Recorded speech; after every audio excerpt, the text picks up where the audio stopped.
Buenas noches, hermanos, hermanas, amigos y amigas, que estéis con nosotros como cada día en nuestro oficio vespertino de la Iglesia Española Reformada Episcopal de la Parroquia de la Ascensión en Sevilla.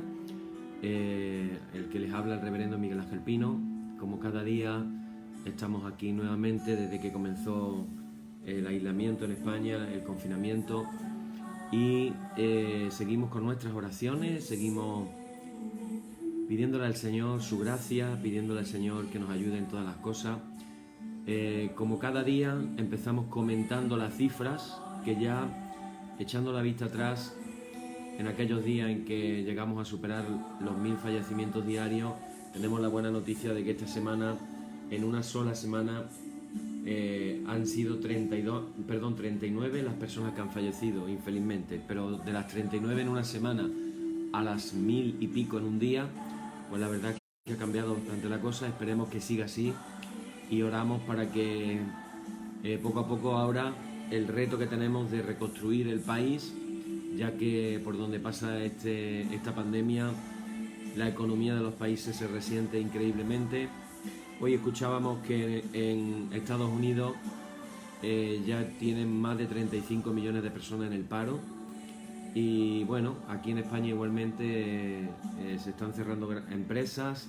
Estamos en la fase ahora a ver cómo reconstruimos todo el daño que se ha hecho económico. Así que vamos a seguir pidiendo ahora también por esto, para que no haya rebrote, para que no haya más contagios y sobre todo para que podamos restablecer la economía.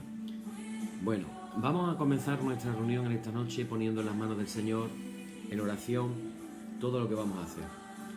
Y decimos: Padre bueno, que estás en los cielos, que quieres lo mejor para nosotros, en esta noche, Señor, queremos pedirte que tú seas el centro nuevamente de esta reunión que vamos a tener.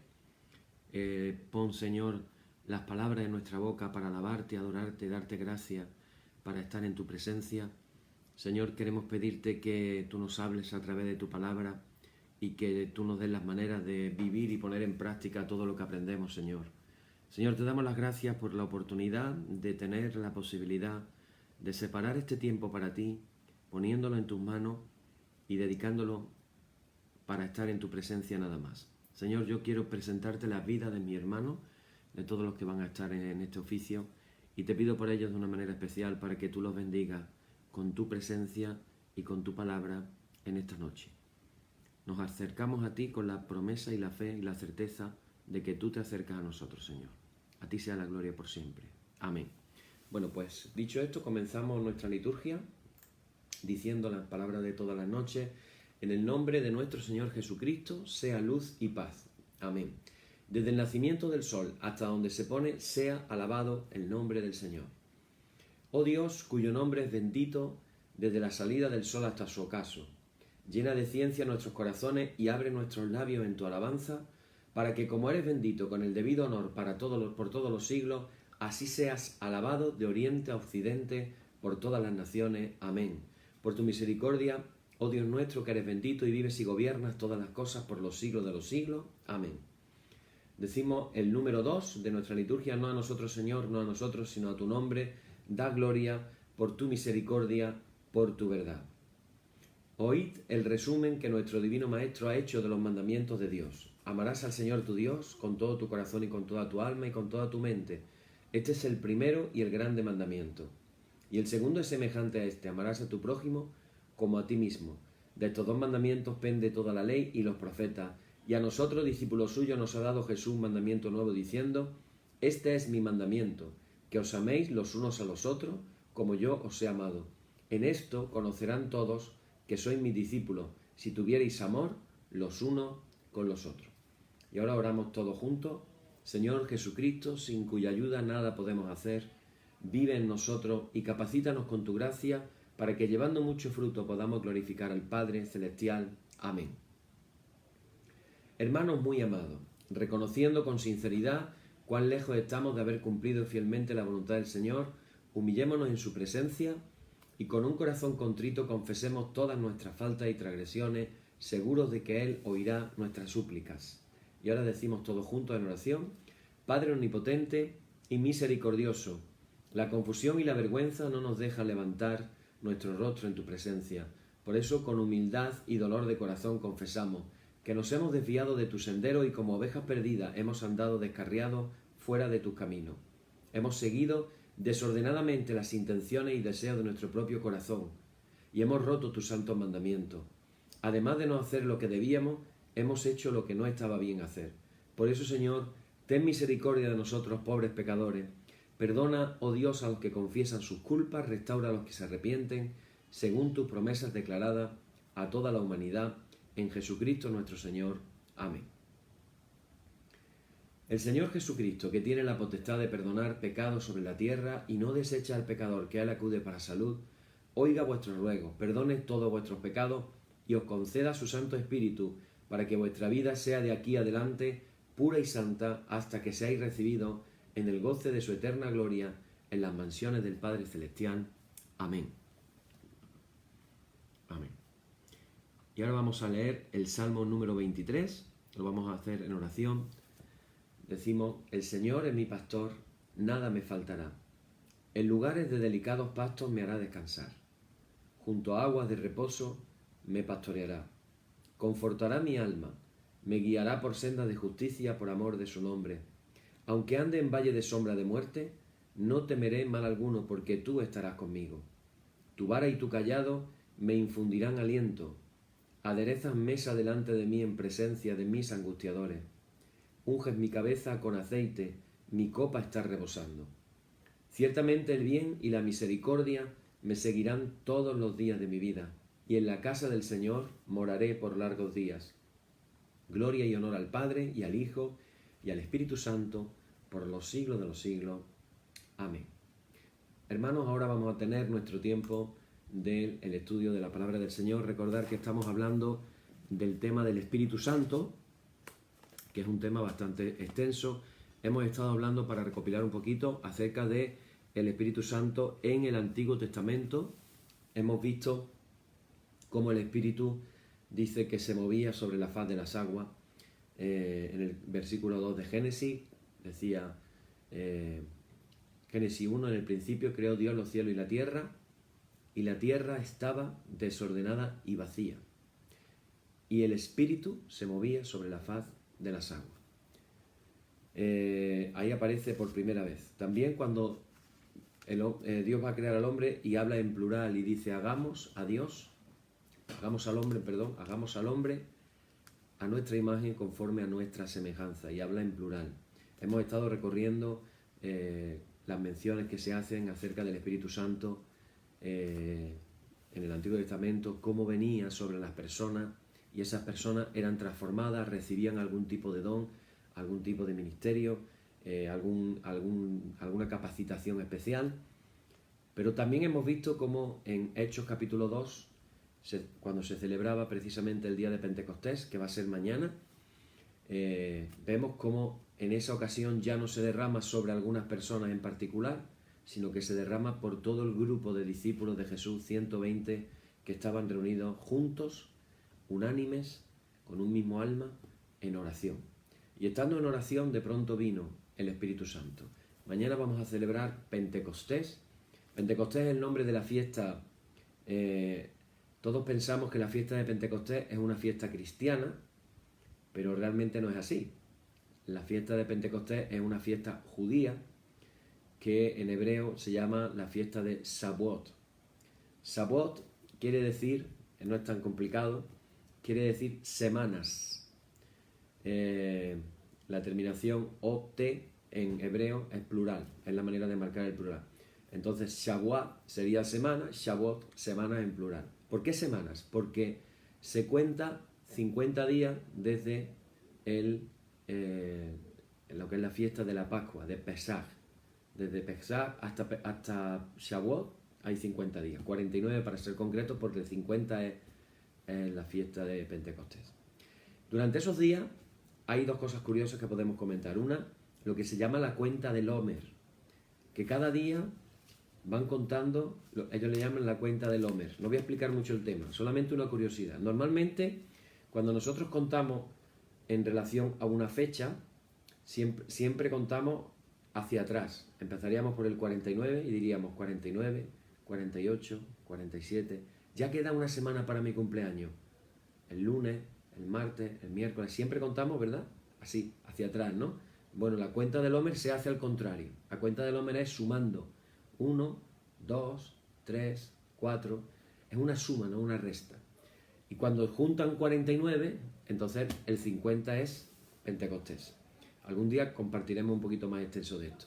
Y otra cosa curiosa es que la costumbre judía es que la noche, es decir, esta noche, se hace una vigilia al día de Pentecostés. Esta noche, en el pueblo de Israel, los que son ortodoxos, los judíos ortodoxos normalmente no duermen y lo dedican al estudio de la Torá, al estudio del Pentateuco.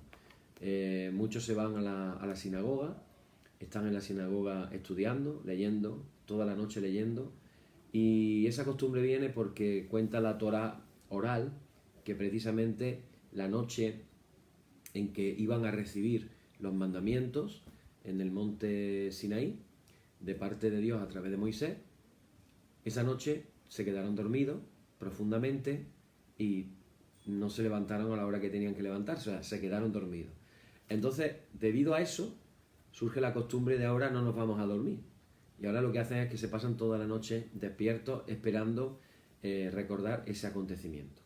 Bueno, en el día de hoy vamos a hablar un tema muy interesante, que es habíamos hablado de dos metáforas con relación a la iglesia, la metáfora del templo, que lo hablamos ayer, y hoy vamos a hablar de la metáfora del cuerpo. Curiosamente, la idea del templo, hablábamos ayer que está fundamentada en el Antiguo Testamento. Hablábamos de el tabernáculo, el templo de Salomón y también el mismo Jesús, porque Jesús viene a morar con nosotros y en él está la gloria de Dios, la manifestación de la presencia de Dios. Bueno, en el caso de la metáfora del cuerpo no se basa en nada del Antiguo Testamento. Podríamos decir que además, incluso podemos decir más todavía, el único que menciona esta metáfora es Pablo en todo el Nuevo Testamento. Sin embargo, la del templo, sí hemos visto que Pedro también habla en cierta manera del templo y vemos que en otras cartas se escribe, pero en el caso del cuerpo solamente lo menciona Pablo. Pero es una de las maneras más significativas para hablar de la iglesia. Yo voy a pasar unos pasajes para que vosotros tranquilamente en casa y los que estáis copiando lo podáis copiar y luego leerlo tranquilamente. La verdad es que si nos vamos acostumbrando y cogemos la dinámica de leer la Biblia, vamos a ver qué maravilla, cómo cambia nuestra vida espiritual cuanto más nos alimentamos de la palabra del Señor. Esos pasajes son donde se habla, los pasajes clave, donde se habla del tema del cuerpo relacionado con el Espíritu Santo, son Romanos capítulo 12, versículos del 3 al 8, Primera de Corintios capítulo 12, versículos del 12 al 27 y Efesios capítulo 4, versículos del 4 al 13. En cada uno de ellos la idea es la relación de la iglesia como cuerpo con la obra del Espíritu Santo. Por ejemplo, vamos a coger el pasaje de Efesios capítulo 4, vamos a leerlo un momentito,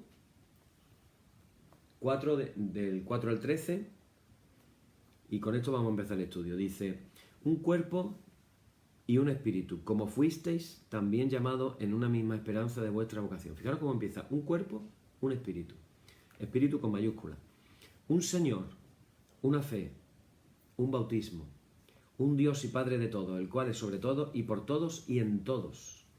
Pero a cada uno de nosotros fue dada la gracia conforme a la medida del don de Cristo. Por lo cual dice, subiendo a lo alto, llevó cautiva la cautividad y dio dones a los hombres. Y eso de que subió, ¿qué es? Sino que también había descendido primero a las partes más bajas de la tierra. El que descendió es el mismo que también subió por encima de todos los cielos para llenarlo todo. Y ahora aquí viene la clave, dice, y él mismo constituyó a unos apóstoles, a otros profetas, a otros evangelistas, a otros pastores y maestros, a fin de perfeccionar a los santos para la obra del ministerio, para la edificación del cuerpo de Cristo. Otra vez, del cuerpo de Cristo. Bueno, voy a repetir los pasajes que me están diciendo por ahí, que corro mucho, me disculpáis, pero es verdad que corro mucho, es verdad. Romanos capítulo 12, versículos del 3 al 8. Repito, Romanos capítulo 12, del 3 al 8. Luego tenemos Primera de Corintios 12, del 12 al 27. Primera de Corintios 12, del 12 al 27. Y el último, el que acabamos de leer, Efesios 4, del 4 al 13. Efesios 4, del 4 al 13. Bueno, así como el cuerpo humano, esta es la idea, así como el cuerpo humano solo puede existir cuando hay aliento que sustente su vida, del mismo modo el cuerpo de Cristo, la Iglesia, solo puede existir cuando el Espíritu Santo la llena de energía, la llena de poder, la llena de amor. Como decíamos ayer, una de las características, la principal característica de la Iglesia es que tiene que estar llena del Espíritu Santo. Si no hay Espíritu Santo, ahí hay muy poca Iglesia, porque la Iglesia tiene que estar llena del Espíritu Santo.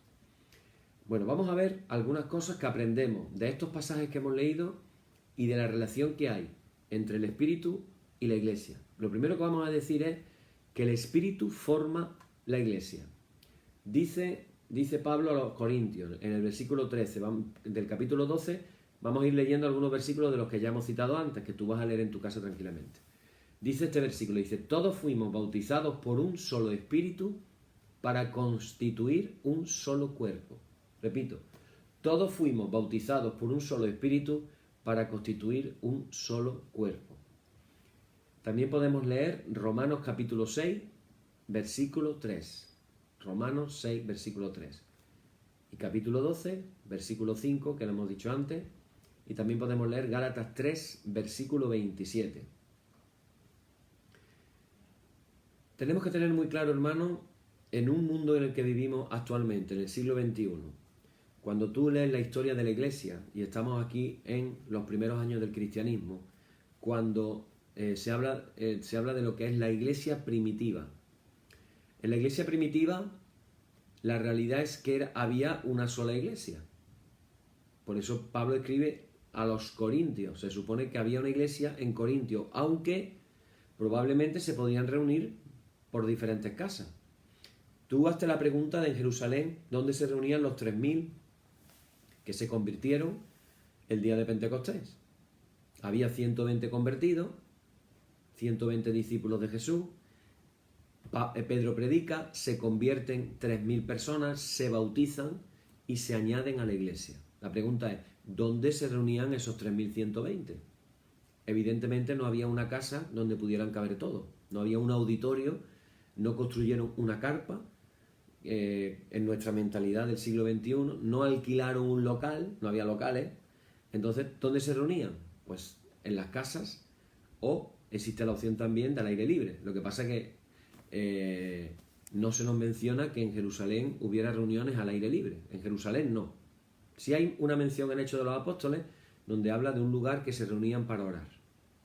Ahí lo dejo, por si alguien lo quiere buscar. Y vais a ver que no solamente las reuniones eran en las casas, pero lo normal eran reuniones en las casas. Y era una sola iglesia. Ahora nos venimos al siglo XXI. Y resulta de que nos ponemos a contar cuántas iglesias hay y no tenemos dedos en las manos para contar. Porque aparte de las iglesias históricas, ahora ponte tú a contar denominaciones. Y nos vamos a cientos de miles de denominaciones. Pero nosotros tenemos que creer lo que dice la palabra. Fuimos todos bautizados por un solo Espíritu para construir un solo cuerpo. Un solo cuerpo. Hermanos, yo sé que cuando se habla de una sola iglesia, la gente piensa ecumenismo. Y hay gente que lo rechaza. No, el ecumenismo no, porque el ecumenismo no sé qué, no sé cuánto, y empiezan a contar historias. Y empiezan a defender a su propia denominación, pensando que su denominación o su iglesia es la verdadera y las demás no son tan buenas como la suya. Algunos se atreven a decir que fuera de su iglesia no hay salvación. Pero la realidad no es esa. La realidad es que en la mente de Dios no hay cientos de miles de denominaciones, hay un solo cuerpo, un solo espíritu. Y nosotros tenemos que pensar, aprender a pensar como la palabra de Dios nos enseña.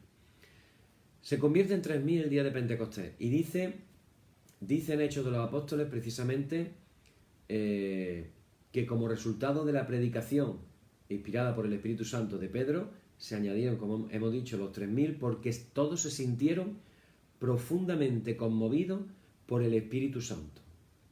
Es decir, no son las palabras de Pedro nada más. Está la obra del Espíritu Santo detrás. Y la gente se siente conmovida, la gente se siente compungida dentro de sí. Por eso le preguntan a Pedro, ¿qué haremos? Porque se compungieron, dice Hechos de los Apóstoles, se compungieron de corazón. Estaban compungidos. Y esa compunción que tenían dentro de sí le hizo exclamar, ¿qué podemos hacer para no estar así? Y Pedro le da una respuesta muy simple. Pedro le dice, arrepentíos, número 1. Número 2, bautizaos y recibiréis el don del Espíritu Santo. Entonces nos cuenta la palabra que esos 3.000 se bautizaron aquel día, y fijaros la expresión de Hechos 2, versículo 41, dice, trayendo como resultado que se añadieron 3.000 personas a la iglesia ese día. Ese día la iglesia pasó de 120 a 3.120. Y luego hay otra cosa que dice, y es en el versículo 47, el capítulo 2 de Hechos, dice que cada día el Señor añadía al grupo o a la iglesia los que iban siendo salvados o los que iban a ser salvos o los que se salvaban. Da igual como lo digas. Cada día se añadían a la iglesia los que se salvaban. Es decir, que había un ritmo de salvación de la gente de modo diario. Cada día había gente nueva que venían al Señor. El Señor es el que añade a la iglesia. Cuando estudiamos la historia de la iglesia, una de las cosas que nos damos cuenta es, por un lado, de la humanidad de las personas que forman la iglesia y de la pecaminosidad exagerada que podemos encontrar en tantos casos, dándonos cuenta de la humanidad de las personas que forman la iglesia. Y por otro lado nos damos cuenta de la providencia divina de mantenerse esta institución, la iglesia, sobreviviendo al Imperio Romano, sobreviviendo a todos los imperios que te puedes imaginar en los 2000 años últimos. Han caído imperios, han caído países. De España se decía en el siglo XVI que en España, en el Imperio español, no se ponía el sol sobre su territorio.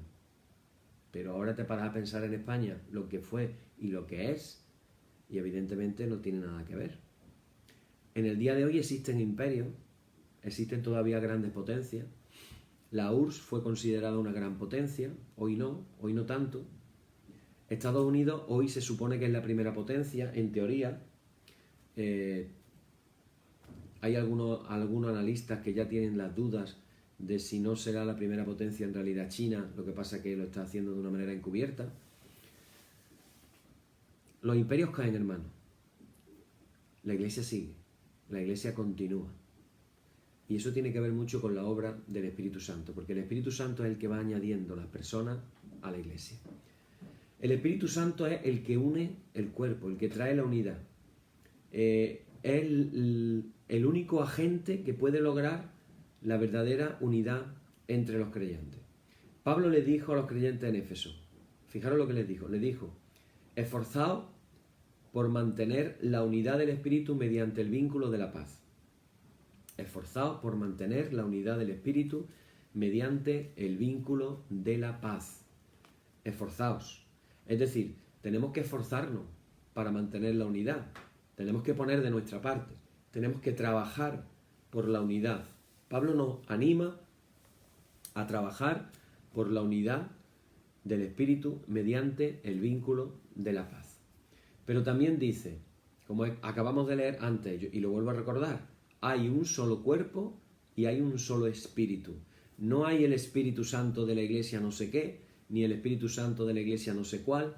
Hay un solo espíritu, hay un solo cuerpo. La iglesia de Corinto precisamente se fragmentó en la carta que manda Pablo a los Corintios, primera de Corintios, los primeros capítulos, ya se habla precisamente de la división que había, unos partidarios de Apolo, otros partidarios de Pedro, otros partidarios de Pablo, otros partidarios de Cristo, y la respuesta de Pablo es muy contundente y él dice, ¿está dividido Cristo? Primera de Corintios 1, versículo 13. Hoy deberíamos, hermanos, de hacernos todos los cristianos del mundo la misma pregunta, pararnos, sentarnos y decir, ¿está dividido Cristo? Precisamente mañana, en el día de Pentecostés, en el que vino el Espíritu Santo, pero antes de venir el Espíritu Santo se nos menciona cómo, en qué disposición estaban los discípulos, en Hechos capítulo 2, que mañana lo vamos a tener en la lectura de la liturgia. Fijaros cómo lo define el primer versículo. Dice: cuando llegó el día de Pentecostés, estaban todos unánimes juntos. Unánimes juntos. Estaban todos unánimes juntos. Y mañana es un buen día para preguntarse por la unidad de la Iglesia. ¿Está la Iglesia unánime y junta? ¿Tenemos la disposición de esforzarnos por la unidad de la Iglesia?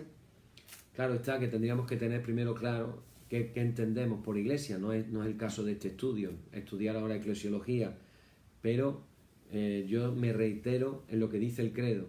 Creemos en una sola Iglesia que es santa, que es apostólica y que es católica. Católica, dígase, universal. No estamos hablando de católica romana, estamos diciendo una Iglesia santa, una santa apostólica y católica, universal.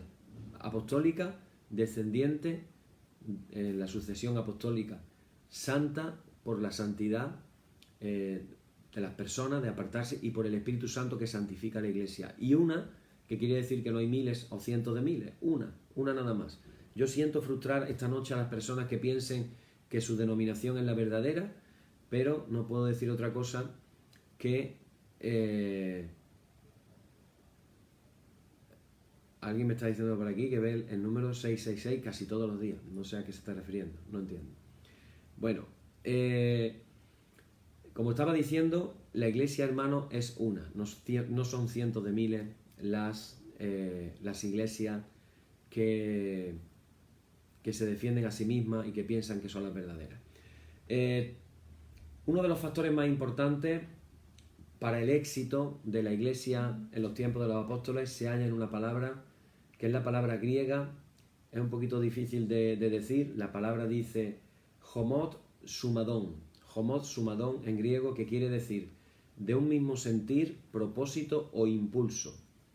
Esa palabra tú la puedes encontrar en el libro de Hechos de los Apóstoles en diferentes versículos. Yo os lo puedo mencionar: capítulo 1, versículo 14, capítulo 2, versículo 46, capítulo 4, versículo 24, capítulo 15, versículo 25. Ahí aparecen palabras relacionadas con esta. Sin esta unidad entre ellos mismos, los primeros cristianos no habrían experimentado ni la presencia de Dios ni el poder de Dios en medio de ellos y en su testimonio. El Espíritu Santo designa miembros del cuerpo para funciones específicas. Esto tiene que ver también con la obra del Espíritu Santo. Y eso es lo que leemos en 1 Corintios, capítulo 12. Ahí se comenta en todo 1 Corintios 12 se comenta sobre los miembros del cuerpo que son nombrados por el Espíritu para funciones específicas. Aprendemos este pasaje de 1 Corintios 12, es para estar un ratito largo, pero vamos a aprender algunas cositas que ponen ahí, nada más, ¿vale? Algunas lecciones importantes. La primera de ellas: hay una amplia diversidad de dones y funciones que el Espíritu le asigna a los miembros como individuos. Operaciones que a veces se llaman los dones del Espíritu, que comienza Pablo hablando de ellos, los nombra. En 1 Corintios 12 se mencionan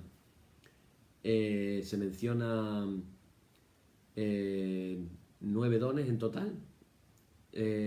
Hay una clasificación que a mí me gusta mucho, que habla de la capacidad que da ese don espiritual, y entonces se mencionan, si lo hablamos en grupos de 3, por ejemplo, dones que capacitan para el conocimiento. Tendríamos palabra de ciencia, en algunas traducciones pone palabra de conocimiento, palabra de sabiduría y discernimiento de espíritus. Luego están los dones que nos capacitan para hacer, que estaría la fe, el hacer milagros y los dones de sanidades. Luego están los dones que nos capacitan para hablar, y ahí estaría englobado la profecía, el hablar en lengua, discernimiento de lengua. Bueno, tener en cuenta de que hay diferentes diferentes teologías con respecto al tema de los dones. Hay personas que piensan que los dones dejaron de, sobre todo los dones relacionados con milagros, con temas sobrenaturales, dejaron de ser después de que murió el último apóstol. Son los llamados, la teología cesacionista, o sea, los dones han cesado. Luego están las personas que creemos que los dones no han cesado. Precisamente en mi caso, mi tesis de licenciatura de teología se llamó Los dones del Espíritu Santo en la historia de la Iglesia, en lo que trato de demostrar que los dones no han cesado a lo largo de toda la historia de la Iglesia y podemos encontrar dones donde menos nos podemos imaginar. Cuando sabemos buscar, podemos encontrar. Por ejemplo, no sé si alguien sabe que Lutero profetizó cuándo sería su muerte. Y fue tal como lo dijo. Así que, ¿quién nos iba a decir a nosotros que Lutero pudo profetizar su muerte? ¿Tú sabías eso? ¿Ahora resulta que Lutero era profeta? Bueno, pues un poquito profeta sí que fue. No nos vamos a meter en eso, pero un poquito profeta sí que fue bastante el hombre. Bueno, pues ahí tenemos los dones. También se habla de los ministerios asociados con el liderazgo. Apóstoles, profetas, evangelistas, pastores y maestros. 5 ministerios. En el Nuevo Testamento se nos hablan de 5 ministerios. También se mencionan ancianos o presbíteros. Presbíteros es la palabra en griego. Y se nos menciona también los obispos. En un estudio de lo que es el Nuevo Testamento, no se sabe muy bien cuál era la función del obispo. Porque el obispo parece como un presbítero más. Y como no hay explicaciones, pues, y no se menciona. En el libro de los Hechos de los Apóstoles, sí se menciona que Pablo iba ordenando ancianos, poniendo ancianos en las diferentes iglesias que él plantaba, eso sí se dice. No se mencionan tampoco pastores en Hechos de los Apóstoles, con lo cual se nos mencionan los diáconos, los profetas y los apóstoles y los ancianos. Eso es lo que se menciona en el libro de Hechos de los Apóstoles. Por lo tanto, no podemos hacer una teología del ministerio basándonos en el Nuevo Testamento. ¿Qué ocurre? Que en la historia de la Iglesia, varios siglos después, nos encontramos ya con 3 ministerios, básicamente. Diáconos, presbíteros y obispos, que es el sistema que han seguido las diferentes iglesias católicas, llámese católica romana, católica anglicana, católica ortodoxa, de ese tipo de iglesia, vamos a decir más histórica. Pero luego llega, como hemos dicho antes, llega Lutero y habla del sacerdocio universal de los creyentes. Hasta entonces los sacerdotes eran una cosa, los laicos eran otra. Pero a partir de Lutero se abre la puerta al ministerio de los laicos. Es decir, ya no solamente los clérigos pueden ser sacerdotes, él restaura el ministerio del sacerdocio para todos los creyentes. Después han ido pasando los siglos y se han ido llamando a los ministros de diferentes y formas variadas. En las iglesias protestantes tenemos normalmente al responsable de la iglesia se le llama pastor. En algunas iglesias protestantes históricas se sigue manteniendo la figura del obispo, como puede ser la iglesia luterana o la iglesia metodista. Pero hay otras iglesias protestantes o evangélicas que no tienen la figura del obispo y le llaman un nombre muy americano, el superintendente. Por ejemplo, en Estados Unidos sería el superintendente de la Asamblea de Dios, es como decir el que preside la junta directiva de la Asamblea de Dios de Estados Unidos. Un ejemplo. Lo cierto y verdad es que en la actualidad, del lado de las iglesias católicas sigue funcionando el triple ministerio, diácono, presbítero, obispo, y del lado de las iglesias protestantes o evangélicas, la figura que más se utiliza es la figura del pastor y la figura de los diáconos, es de lo que más se oye. Por ejemplo, si yo dijera, ¿alguien de aquí conoce a un evangelista en España? ¿Alguien que tenga un ministerio reconocido como evangelista? ¿Alguien que tenga un ministerio reconocido como profeta? También es verdad que en los últimos años se ha movido un movimiento de, vamos a decir, tratar de recuperar el ministerio apostólico. Lo que pasa es que evidentemente hay mucha confusión y como decimos, a ver los haylos, pero algunos lo son y no lo saben, otros lo son y lo saben, pero no le vas a oír decir que lo son, y otros ni lo saben ni lo son y resulta que van diciendo que lo son. Así que hay un poquito de confusión en este sentido. Bueno, aprendemos que hay diferentes, nos quedamos con esta idea, hay diferentes dones, hay diferentes ministerios o llamados para servir al Señor. Otra cosa que aprendemos es que todos los miembros del cuerpo poseen algún don. Esto es una buena noticia o mala dependiendo de cómo la miremos. Buena noticia porque hay personas que dicen, yo es que no tengo ningún don. Y Pablo dice en 1 Corintios 12, versículo 7, dice, a cada uno se le da una manifestación especial del Espíritu. A cada uno. ¿A quién se le da una manifestación especial del Espíritu? A cada uno. Tú que me estás escuchando, como mínimo, digo mínimo, porque puedes tener muchos más, pero como mínimo tú tienes un don del Espíritu, una gracia de Dios, un don del Espíritu, algo que es gratuito. Tú no te lo has ganado, no pienses que te lo has ganado, es un regalo de Dios. Eso es una cosa. Por eso ningún creyente puede decir, yo no sirvo para nada en el cuerpo de Cristo. Esto es una de las cosas que aprendemos precisamente de la idea del cuerpo. De la misma manera que todo miembro de nuestro cuerpo físico tiene una tarea específica designada, cada parte de nuestro cuerpo tiene una tarea asignada, todo miembro del cuerpo de Cristo tiene alguna función vital que cumplir para el bienestar del cuerpo. Quédate con esta idea. Tú eres necesario en la iglesia. Si consideramos, cuando hablamos, antes hemos estado hablando de la iglesia universal, mundial, de la que yo digo, y lo digo con rotundidad, hay una sola iglesia. Lo siento, el que piense que su iglesia es la única está equivocado.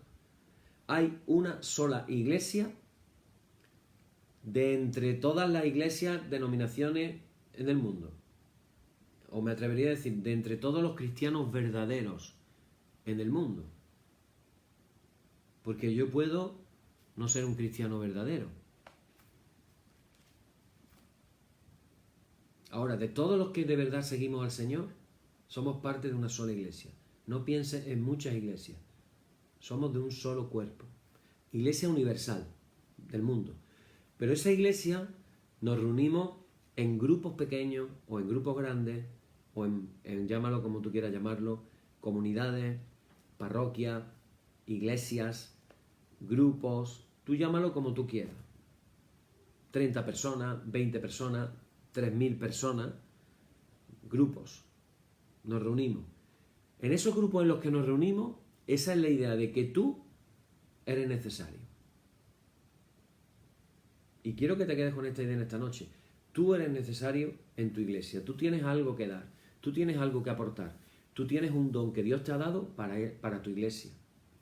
Hay una parte del capítulo 4 de Efesios que a mí me encanta, y lo he compartido muchas veces, pero me encanta decirlo, y es el versículo 16 del capítulo 4 de Efesios. Efesios, repito, 4, versículo 16. Apúntalo porque tiene su telita este versículo. Dice, de quien todo el cuerpo, bueno, en el anterior, para situarlo en contexto, dice, sino que siguiendo la verdad en amor, crezcamos en todo.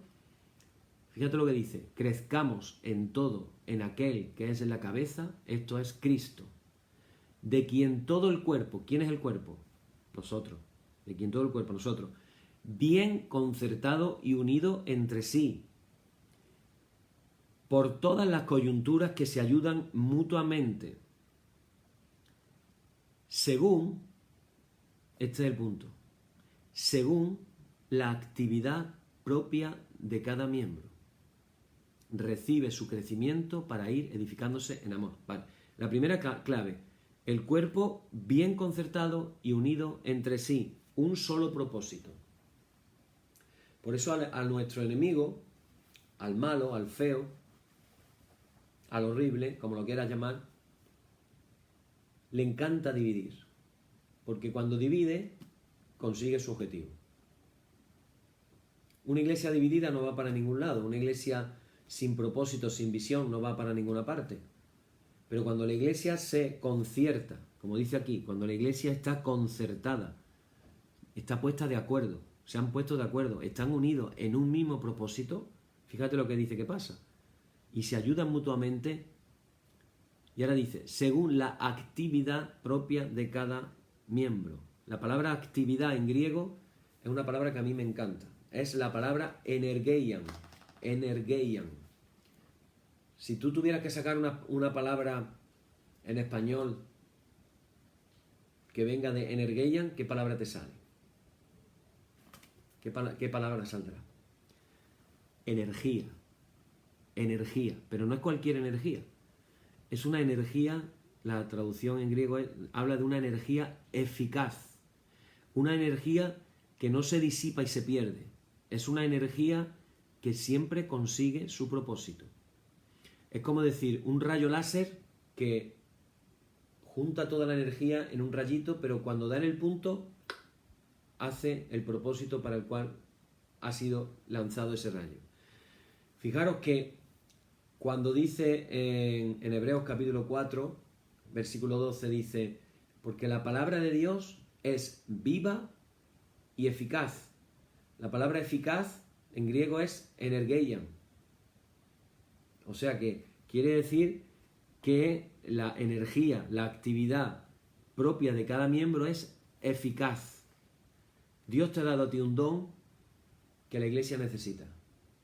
Y si tú lo pones en práctica el don que Dios te ha dado o los dones, no tiene por qué ser uno, tu don o los dones pueden ser muchos, porque Dios no da con medida, Dios da en abundancia, Dios es un Dios de abundancia, es un Dios de creatividad. Basta mirar la naturaleza, yo siempre digo lo mismo, el Señor podría haber hecho margaritas, amapolas y rosas, ¿para qué más flores? Sin embargo, si tú te paras a escuchar cuántas miles de especies de flores hay en la Amazonía, pues ya te quedas alucinado. Cuando tú ves la cantidad de tipos de orquídeas que hay en la Amazonía, simplemente los tipos de árboles, los tipos de mariposas, los tipos de pájaros, simplemente en la Amazonía, dices tú, es que Dios es creativo, es que Dios no dijo voy a hacer un mundo de color de tonos grises, es que mira los colores que hizo, es que mira los paisajes que hizo, y con nosotros igual. Él da un don como mínimo a cada miembro de la iglesia. También otro principio, el Espíritu distribuye los dones de forma soberana. Quien decide es Dios. Y esto es un problema, porque fijaros cómo lo dice Pablo, dice 1 Corintios 12, versículo 11. Dice, quien reparte a cada uno según él lo determina, según él quiere. Los dones no los reparte Dios porque tenga favoritos, ni porque alguien se los gane, los da como él quiere. ¿Cuál es el problema? Bueno, también en Romanos lo dice Pablo. Voy a leerlo también, que es interesante que lo escuchéis. Romanos 12, versículo 6 dice, 12, 6, Romanos. Tenemos dones diferentes según la gracia que se nos ha dado. Entonces, quiere decir que nosotros la postura que tenemos que tener es anhelar los dones, desear los dones, querer los dones, pedirle los dones a Dios. Porque te digo una cosa, si tú no le pides, si tú no estás abierto, si tú no estás con deseo, si tú no estás con ganas, si tú no quieres, el Espíritu Santo es un caballero. Si tú no le abres la puerta al Señor, el Señor no se cuela. Por eso dice, estoy a la puerta y llamo. Educación. El Espíritu Santo, Jesucristo, tienen educación y respetan nuestras decisiones. Somos personas libres que podemos decidir ir para la derecha, ir para la izquierda. Podemos decidir abrir la puerta o mantenerla cerrada. Podemos elegir estar a la expectativa de recibir los dones del Espíritu Santo, los dones que Dios nos quiera dar, los ministerios, o quedarme cerrado con la puerta y centrado en mi vida y en mis intereses propios, sin interesarme para nada la obra del Señor. Yo decido, porque el Espíritu Santo es un caballero. Ahora, también tenemos el problema de que es evidente que Dios en su sabiduría, y por razones que evidentemente no siempre sabemos, un misterio o un silencio de Dios, Él concede dones a otros que a nosotros mismos nos gustaría tener. Aquí surge la envidia por los dones y decimos, ¿cuánto me gustaría a mí como tal persona? ¿Cuánto me gustaría a mí como cual mujer, como cual hombre, como cual... ¿Qué me gustaría a mí tener como tiene el otro? Pero ahí está el misterio de Dios, que Él en su sabiduría da las cosas como Él quiere, a quien quiere, cuando quiere y como quiere. Pero eso sí, tenemos que estar abiertos. Y también es verdad que la persona que se abre al Señor, que se abre al Espíritu Santo, evidentemente va a recibir mucho más que si yo permanezco con mi corazón cerrado. Y yo permanezco completamente cerrado a lo que Dios tenga para mí. Si en esta noche oramos y le pedimos, Señor, yo abro mis puertas delante de ti, evidentemente Dios lo tiene en cuenta, Él va a entrar y Él nos va a dar todo lo que tiene para nosotros. Ahora después le vamos a orar para ponerlo en práctica. Otro de los aspectos, todos los miembros del cuerpo dependen unos de otros. Esto es muy importante. Por eso Pablo dice, el ojo no le puede decir a la mano, no te necesito. Ni puede la cabeza decirle a los pies, no los necesito. Y muy importante también, ningún miembro puede considerar superior a los demás.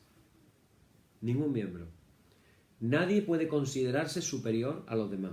¿Por qué? Primero, porque ese tal miembro que se considere superior no puede existir separado de los demás miembros. Por eso es el concepto de cuerpo. No hablamos del cristiano solitario.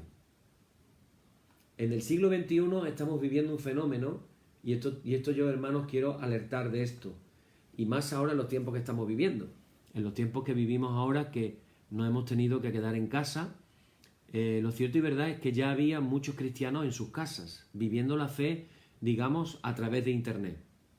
Pero hermanos, si no vivimos la fe rozándonos con otros hermanos, relacionándonos con otros hermanos, siendo parte de una iglesia, siendo parte de un grupo, siendo parte de otras familias cristianas, no vamos a crecer en la vida espiritual. Por eso Pablo habla de un cuerpo que tiene muchos miembros, de miembros que tienen que estar unidos los unos con los otros. No se habla de cristianos, el cristianismo no es un cristianismo aislado, separado de los demás. Tiene que haber relación con otros hermanos. Quinto, todos los miembros deben de participar de la alegría o de la tristeza de cualquiera de los miembros. Por eso Pablo dice, en el versículo 26, estamos en capítulo 12 de Primera de Corintios, si uno de los miembros sufre, los demás comparten su sufrimiento. Si uno de ellos recibe honor, los demás se alegran con él. Así que compartimos el sufrimiento cuando algún hermano está pasando por un mal momento, cuando pasan cosas desagradables o negativas, nosotros sufrimos con eso. Cuando realmente hay una conexión de iglesia. Y también nos alegramos cuando pasan cosas buenas. De ahí el principio del cuerpo. Sexto, el propósito, con esto voy a terminar, el propósito global de la concesión divina de los diferentes dones a los miembros del cuerpo es, esto que quede muy claro para siempre, el propósito de los dones del Espíritu Santo para la Iglesia no es otro que la edificación. Por eso dice 1 Corintios 12, versículo 7, a cada uno se le da una manifestación especial del Espíritu para, algunas versiones dicen, para provecho. Otras dicen para el bien de los demás. Otras dicen para edificación, para edificar. Edificar, esa es la palabra clave. Cuando luego en 1 Corintios 14 habla de los profetas y habla de la profecía, habla de que es para edificar, para consolar y para exhortar. La palabra exhortar no quiere decir llamar la atención o reñir. Quiere decir animar. Animar. Exhortar es llamar la atención, pero para animar. Si yo te llamo la atención y te dejo hecho polvo, eso no es exhortar. Eso es reñir. Pero la profecía es para ánimo, consuelo y edificación. Esa es la clave. Y para eso están los dones, los talentos, los ministerios que Dios nos da por su Espíritu Santo. para edificarnos a nosotros como individuos, pero también para que a través nuestra la Iglesia sea edificada y fortalecida. Y además, los dones del Espíritu Santo, por supuesto, no solamente es para el contexto de la Iglesia, también es para el contexto de poder ministrar y ayudar a las necesidades de los no creyentes. Ahí entraría, por ejemplo, el tema del evangelismo, el tema de las sanidades, los milagros, para aquellos que creen que los hay.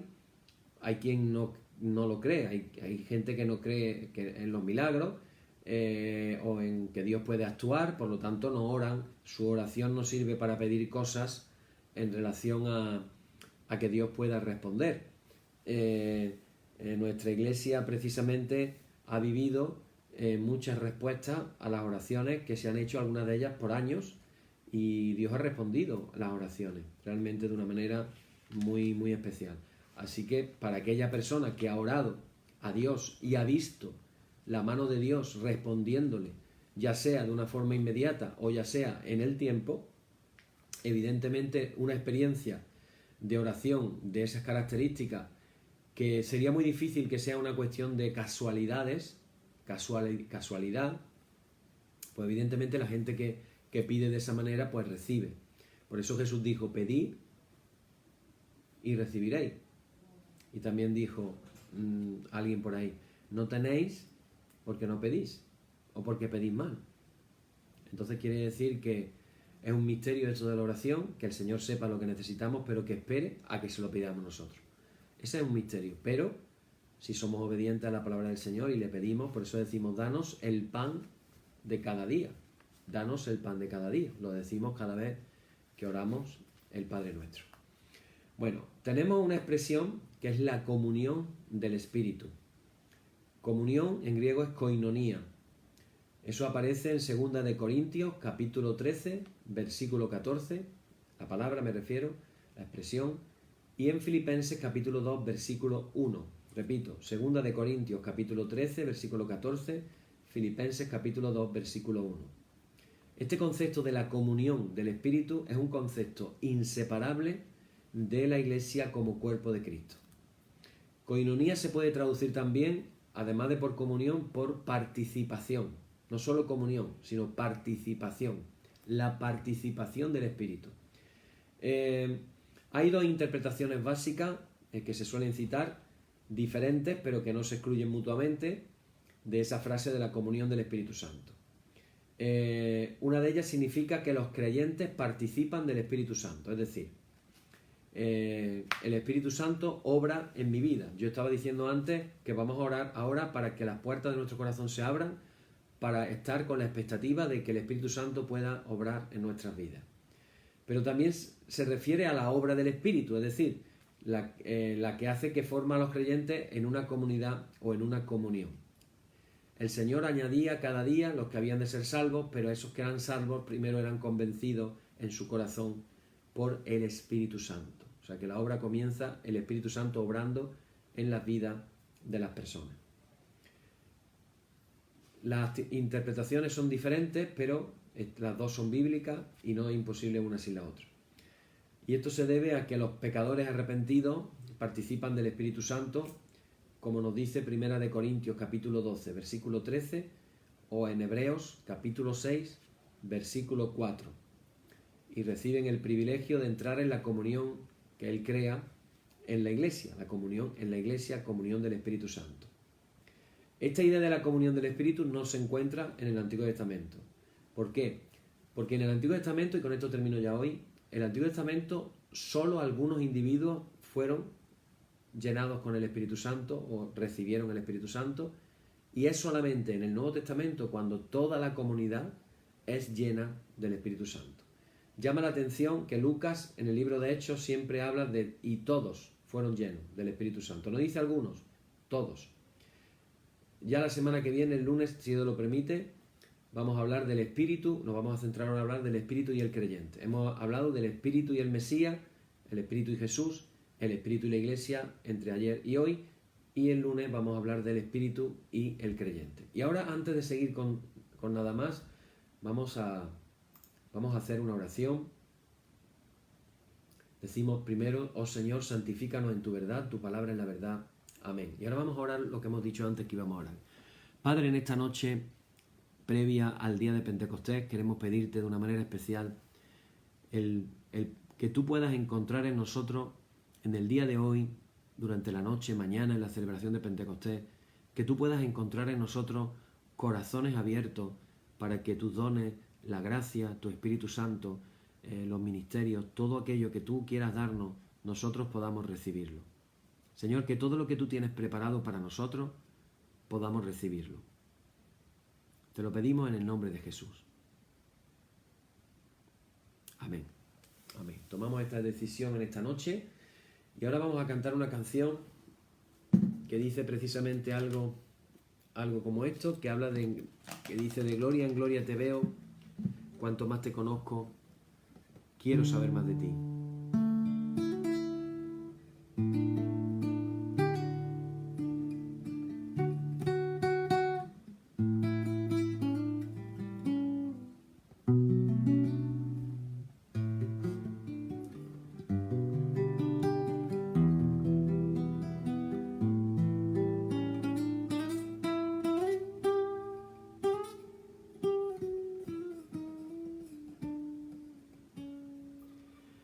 De gloria en gloria te veo, cuanto más te conozco, quiero saber más de ti, mi Dios, cual buen alfarero. Quebrántame, transfórmame, moldéame a tu imagen, Señor.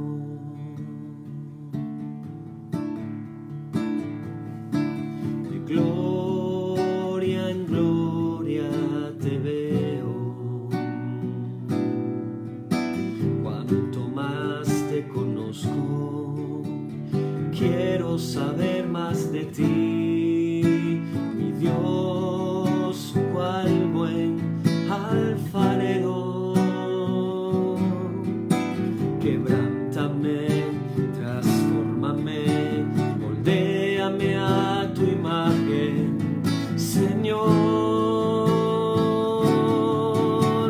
Quiero ser más como tú, ver la vida como tú,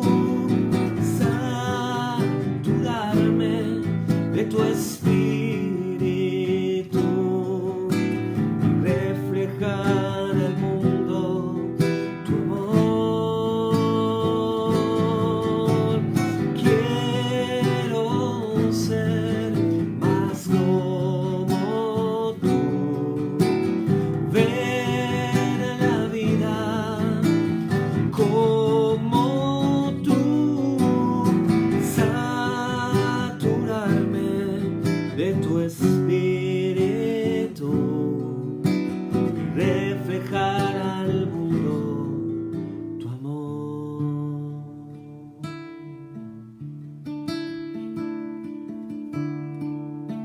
De gloria en gloria te veo,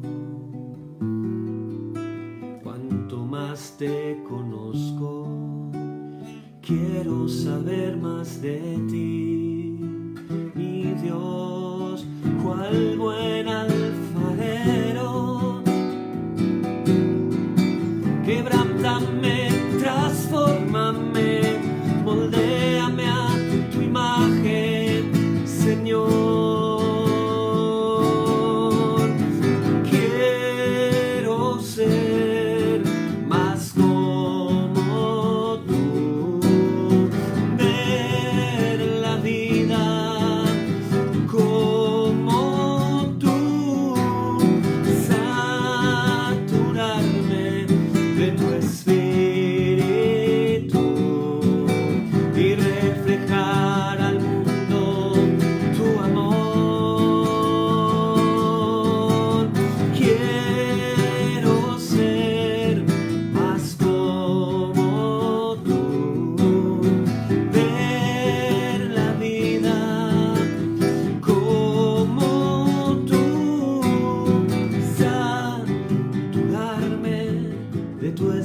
espíritu y reflejar al mundo tu amor,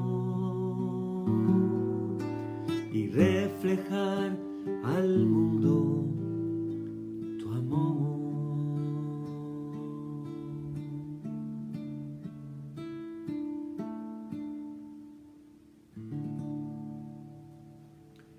Saturarme de tu espíritu y reflejar al mundo su amor. Amén. Que se cumpla esta canción en nuestras vidas en esta noche. Ahora decimos todos juntos: Señor, ten misericordia de nosotros. Cristo, ten misericordia de nosotros. Señor, ten misericordia de nosotros. Padre nuestro que estás en los cielos, santificado sea tu nombre. Venga tu reino y hágase tu voluntad, como en el cielo, así también en la tierra. El pan nuestro de cada día dánosle hoy, y perdónanos nuestras deudas, así como nosotros perdonamos a nuestros deudores. Y no nos dejes caer en la tentación, mas líbranos del mal. Amén. Líbranos del mal y confírmanos en tu temor con toda obra buena, oh Trinidad, Dios nuestro, que eres bendito y vives y gobiernas todas las cosas, por los siglos de los siglos. Amén. Señor, muéstranos tu misericordia y danos tu salud. Llena a tus ministros de virtudes y da alegría a tu pueblo escogido. Acuérdate siempre de esta congregación y de todas las congregaciones cristianas en el mundo que tú has poseído desde el principio. Oh Dios, purifica nuestros corazones y no quite de nosotros tu Santo Espíritu. Por la tarde, de mañana y al mediodía, justo eso, Señor, que te alabemos. Señor Dios omnipotente, que de la tarde, la mañana y el mediodía has hecho un día solo y has mandado al sol que conozca su ocaso. Ábrete, rogamos, las tinieblas de nuestros corazones y brillando tú en ellos, te conozcamos como Dios verdadero y luz eterna. Amén. Por tu misericordia, oh Dios nuestro, que eres bendito y vives y gobiernas todas las cosas, por los siglos de los siglos. Amén. Hermanos, la solemnidad ha terminado. En el nombre de nuestro Señor Jesucristo, sean aceptadas con paz nuestras peticiones y alabanzas. Gracias sean dadas a Dios. Amén. Y la paz que al subir a los cielos dejó Jesús a sus discípulos sea siempre con vosotros en toda su plenitud. Y la bendición de Dios el Padre omnipotente y del Hijo y del Espíritu Santo descienda sobre vosotros y more en vosotros eternamente. Amén. Amén, hermanos. Pues quedamos así terminados. Os animo a esta noche, quedáis un ratito todavía leyendo, por ejemplo, Hechos de los Apóstoles, pensando en los primeros capítulos, pensando en la vida de la Iglesia, esa Iglesia llena del Espíritu Santo, en la continuadora de la obra de Jesús, a través de la predicación del Evangelio del Reino, a través de las sanidades, a través de la liberación de demonios. Todas las obras que Jesús estaba haciendo, la Iglesia lo continuó haciendo cuando fue llena del Espíritu Santo. Os animo a que sigáis orando, reflexionando, diciéndole al Señor, tengo las puertas abiertas, y mañana celebrar el día de Pentecostés de una manera especial, con la expectativa de que Dios puede repartir los dones, puede llenarnos con su Espíritu Santo, como lo hizo hace 2000 años con aquellos discípulos. Mañana tendremos nuestra reunión en la parroquia a las 11:30 de la mañana. En la página web de aquí del Facebook tú puedes ver la dirección donde se encuentra en el mapa, en San Juan de Andalfarache. También tenemos un teléfono de contacto por si quieres contactar, quieres hacer alguna consulta, puedes hacerlo por el teléfono. Y mañana estaremos, como digo, celebrando de una manera especial el día de Pentecostés. Que el Señor mañana os sorprenda con su Espíritu Santo y que podamos dar testimonio de las maravillas de Dios en la vida de cada uno de nosotros. Que el Señor os bendiga mucho, que tengáis buen descanso y nos volvemos a encontrar. Amén.